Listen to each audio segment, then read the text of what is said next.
কাশীপুর বহুমুখী উচ্চ বিদ্যালয় কর্তৃক অনলাইন ক্লাসে সপ্তম শ্রেণী শিক্ষার্থীদের স্বাগত। আশা করি তোমরা সবাই ভালো আছো। আমরা আগের ন্যায় এখনো সপ্তম শ্রেণীর পাটিগণিতের অনুশীলনী 2.2 এর মূল বই 31 পৃষ্ঠার কিছু গুরুত্বপূর্ণ অঙ্ক করব, যেগুলো আমাদের পরীক্ষার জন্য অথবা আমাদের করার জন্য খুবই দরকারি। আজকে আমরা 2.2 এর বার্ষিক পরীক্ষার সিলেবাসের 2.2 এর অঙ্কগুলো করব।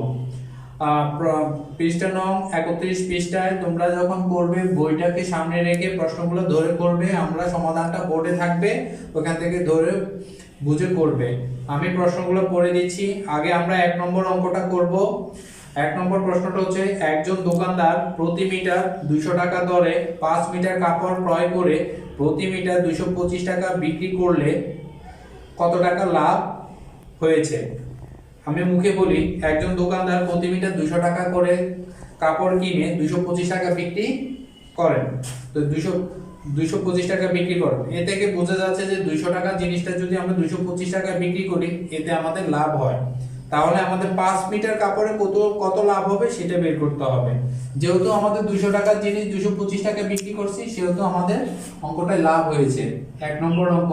প্রথমে আমরা লাভের সূত্রটা লিখবো।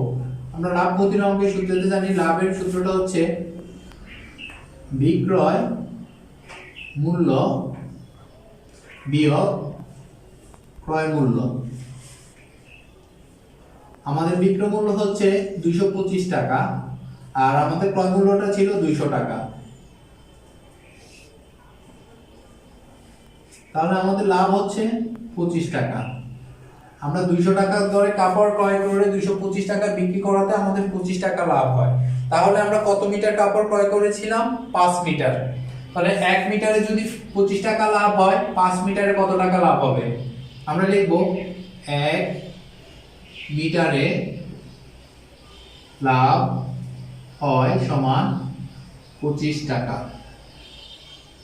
সুতরাং আমাদের কাপড় ক্রয় করা ছিল 5 মিটার, 5 মিটারে লাভ হয় সমান 25 গুণ 5, 5 25 125 টাকা।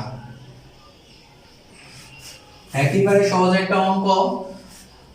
আমাদের 1 মিটারে লাভ হয়েছিল 25 টাকা, তাহলে 5 মিটারে লাভ হবে 125 টাকা।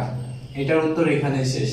তোমরা অঙ্কগুলা বাসায় করার সময় অবশ্যই বইটাকে সামনে রেখে প্রশ্নটাকে ভালো করে পড়ে তারপর করবে। এটা হলো 1 নম্বর অঙ্কটা। এখন আমরা চলে যাব 2 নম্বর অঙ্কটাতে।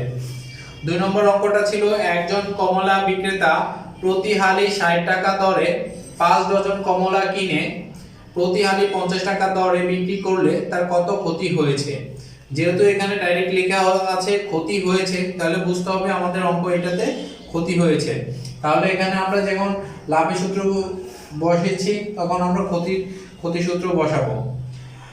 একজন কমলা বিক্রেতা প্রতি হালি 60 টাকা, প্রতি হালি 60 টাকায় ক্রয় করে, তাহলে সে কমলা কিনেছিল 3 ডজন। তাহলে সে কমলা কিনেছিল 3 ডজন। তাহলে আমাদের ডজনকে নিয়ে আসতে হবে হালিতে। আমরা 2 নম্বর অঙ্ক করার সময় করব 1 ডজন, 1 ডজন সমান 3 হালি, 1 ডজন সমান 3 হালি। তাহলে সুতরাং সে 3 ডজন কমলা কিনেছিল, সরি 3 না 5 ডজন। সে 5 ডজন কমলা কিনেছিল, মানে কত? 3 গুণ 5 হালি সমান সমান 15 হালি। এবার আসো, 1 ডজন সমান আমরা 3 হালি কেন লিখলাম? কারণ আমাদের প্রশ্নতে বলছে যে 1 হালি কমলার দাম আছে 60 টাকা, এজন্য আমরা ডজনটাকে হালিতে নিয়ে গেছি। তাহলে 1 ডজন 1 হালি যদি আমরা 60 টাকায় ক্রয় করি, 1 হালি বিক্রি করছি 50 টাকায়, তাহলে 60 টাকার কমলা 50 টাকা বিক্রি করলে আমাদের ক্ষতি হয়, অবশ্যই ক্ষতি হবে। তাহলে এখানে আমরা ক্ষতির সূত্রটা লিখব। সুতরাং ক্ষতির সূত্রটা হচ্ছে ক্রয় মূল্য বিয়োগ বিক্রয় মূল্য। আমাদের ক্রয় মূল্য ছিল 60 টাকা, বিক্রি করলাম 50 টাকা। এতে করে আমাদের প্রতি হালিতে ক্ষতি হয় 10 টাকা। এতে করে আমাদের প্রতি হালিতে ক্ষতি হয় 10 টাকা। তাহলে আমরা কত হালি বিক্রি করেছিলাম? মোট 15 হালি। তাহলে 1 হালিতে যদি 10 টাকা ক্ষতি হয়, 15 হালিতে ক্ষতি হবে আরো বেশি। তাহলে আমরা এটা লিখবো, এক হালিতে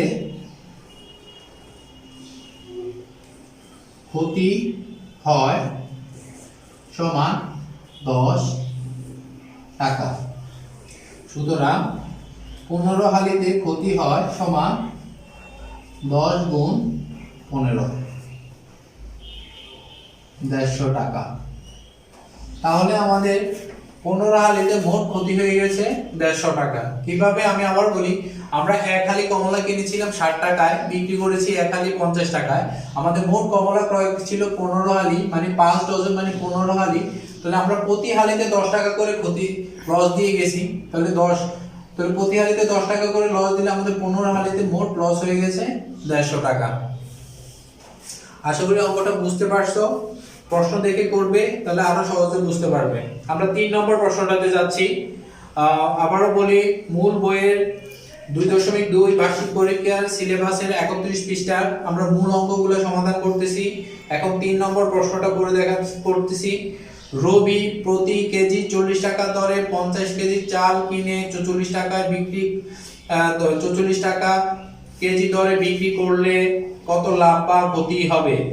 এখানে দেখো, প্রশ্নটাকে আমরা একটু সহজ করে বুঝি। রবি প্রতি কেজি চাল 40 টাকায় ক্রয় করছে, কিন্তু বিক্রি করছে 44 টাকায়। 40 টাকার চাল 44 টাকায় বিক্রি করলে এতে লাভ হয় 4 টাকা করে লাভ আছে। সে মোট 50 কেজি চাল ক্রয় করেছিল, তাহলে 4 টাকা করে প্রতি কেজিতে লাভ হলে 50 কেজিতে কত টাকা লাভ হয়েছে সেটা আমাদের বের করতে হবে।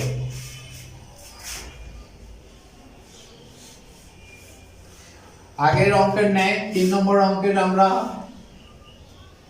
লাভের সূত্রটা লিখব। লাভ সমান বিক্রয় মূল্য বিয়োগ ক্রয় মূল্য। আমাদের বিক্রয় মূল্য হচ্ছে 44 টাকা প্রতি কেজি চাল, আর ক্রয় করেছিলাম 40 টাকায়। এতে আমাদের প্রতি কেজিতে লাভ আছে 4 টাকা।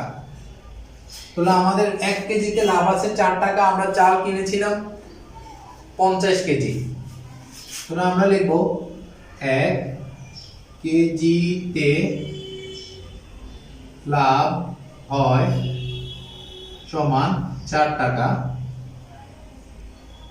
সুতরাং যেহেতু 50 কেজি চাল ক্রয় করেছিলাম, তাহলে 4 গুণ 50, 4 50 200 টাকা। তাহলে দেখো, আমাদের প্রতি 44 টাকার চাল 44 টাকায় বিক্রি করাতে প্রতি কেজিতে লাভ হয় 4 টাকা। আর 1 কেজিতে যদি 4 টাকা লাভ হয়, তাহলে 50 কেজিতে লাভ হয় 200 টাকা। তাহলে 50 কেজি চাল বিক্রি করে আমরা 200 টাকা লাভ করেছি।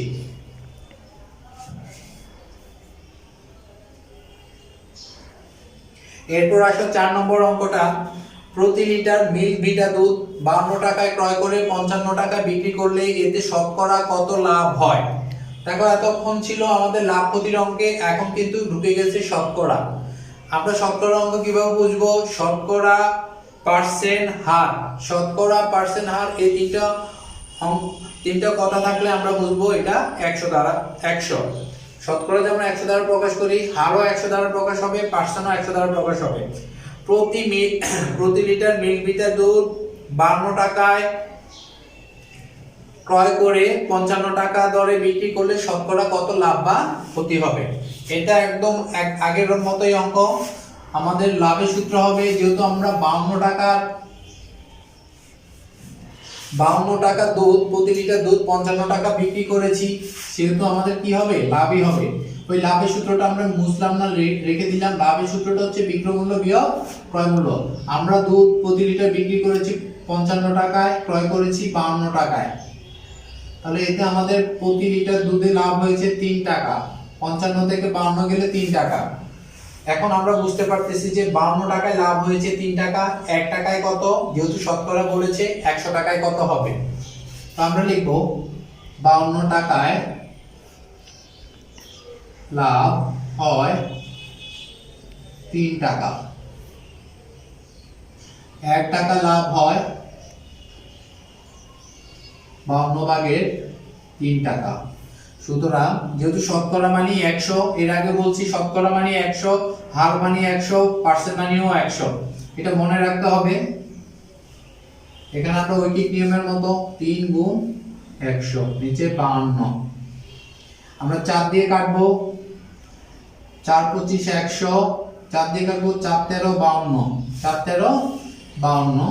তাহলে আমাদের নিচে থাকবে হর থাকবে 13, 3 25 75,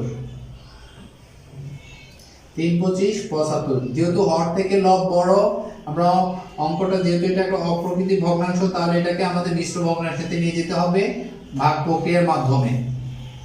13 নামটা আমাদের 75 এর ভিতরে কবার যাবে 5 বার, 5 13 65, 5 13 65 থাকবে কত 10।